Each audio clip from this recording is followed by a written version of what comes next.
The decision to use lethal force against a citizen is among the gravest government leaders can face.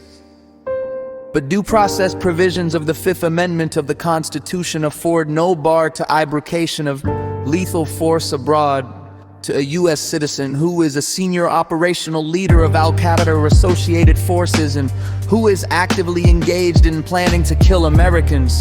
If the government has determined the target poses an imminent threat of violent attack, capture is not feasible, and the lethal force would be applied in a manner consistent with applicable law of war principles and with permission of the host country's government. Mr. Holder waves his hands around the total circumstances. Imminent threat analysis says assessing feasibility of capture is potentially time-consuming and sketches necessity, discrimination, proportionality, and humanity with broad conclusory strokes as consensus. Though they're the deliberate, expansive position of the executive consonant inconsistent with prior administrations, while not entirely endorsed by international jurists and the community of nations. Due process is not judicial process.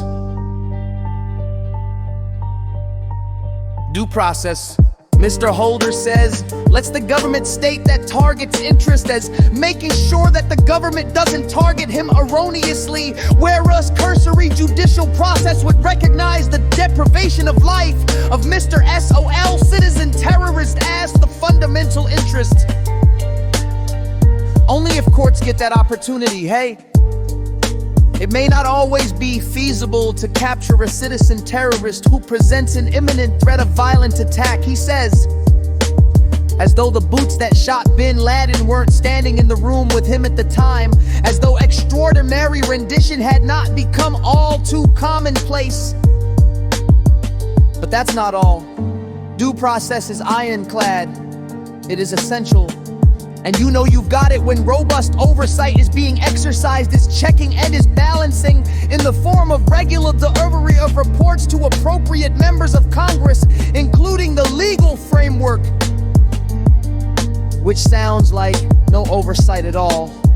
So assuming the Attorney General is right, that it is lawful for the government to apply lethal force to a citizen terrorist abroad who is a senior operational leader of Al-Qaeda or associated forces, is actively engaged in planning to kill Americans, would be burdensome to extract and poses an imminent threat of violent attack, provided said application of lethal force is accomplished according to just war principles and with permission from host country, and assuming each of these factors were applied per honest and valid construction, and further, that all were, in fact, shown after a thorough and careful review to be the case.